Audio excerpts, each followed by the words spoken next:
आदाब दोस्तों, स्वागत है आपका इंडस रिपोर्ट एंड एनालिसिस में। दोस्तों, रिपोर्ट्स के मुताबिक मोहम्मद यूनिस ने पीएम मोदी जी से कांटेक्ट किया ताकि बांग्लादेश में हिंदूज की सुरक्षा को एंश्योर किया जा सके। बांग्लादेश ने हिंदूज और सभी माइनॉरिटीज की सुरक्षा और सेफ्टी को एंश्योर करने का वादा किया है। ये बात पीएम मोदी जी ने एक पोस्ट में कही।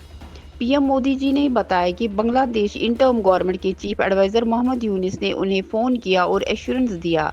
अपने इंडिपेंडेंस डे स्पीच में पीएम मोदी जी ने कहा कि उन्हें उम्मीद है कि वायलेंस हिट बांग्लादेश में सिचुएशन जल्दी नॉर्मल हो जाएगी, क्योंकि 140 करोड़ हिंदुस्तानियों को अपने पड़ोसी देश में हिंदूज और माइनॉरिटीज की सेफ्टी की चिंता है।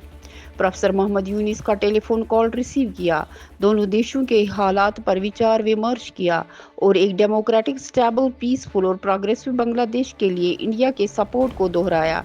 उन्होंने बांग्लादेश में हिंदूज और सभी माइनॉरिटीज की सुरक्षा और सेफ्टी का विश्वास दिलाया।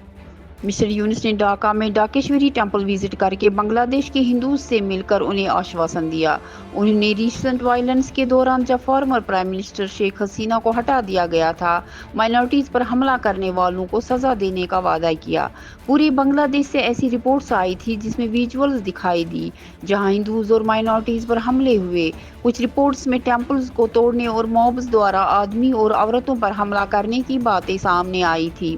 इंडियन कल्चर सेंटर को भी तोड़ दिया गया और कई इंस्टीट्यूशंस जिसमें इस्कॉन टेंपल भी शामिल है उनको वैंडलाइज किया गया। अपोजिशन लीडर और कांग्रेस एमपी शशि थरूर के बांग्लादेश में हिंदूज पर हुए हमलों पर दिए गए कमेंट्स भी नॉन पार्टीशन सपोर्ट पाए गए। ये बहुत ही दुखद है कि जिस देश को एक डेमोक्रेटिक और पॉपुलर रिवॉल्यूशन के रूप में देखा जा रहा था, वो अब एनआरसी और माइनॉरिटीज, खासकर हिंदू माइनॉरिटी पर होने वाले वायलेंस में बदल गया है।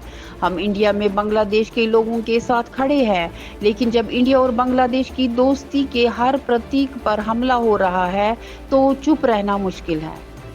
बांग्लादेश आर्मी और हिंदू माइनॉरिटी कम्युनिटी के लोगों के बीच झड़प हुई। ये लोग अपने उन फैमिली मेंबर्स के पोस्टर्स लेकर प्रोटेस्ट कर रहे थे जो वायलेंस के टाइम से मिसिंग है। प्रोटेस्ट ढाका के जमुना स्टेट गेस्ट हाउस के बाहर हो रहा था, जहां मिस्टर यूनिस रह रहे हैं। शेख हसीना जो 76 साल की हैं और 15 साल तक बांग्लादेश की प्राइम मिनिस्टर रही है, उन्होंने अपना पद छोड़ दिया।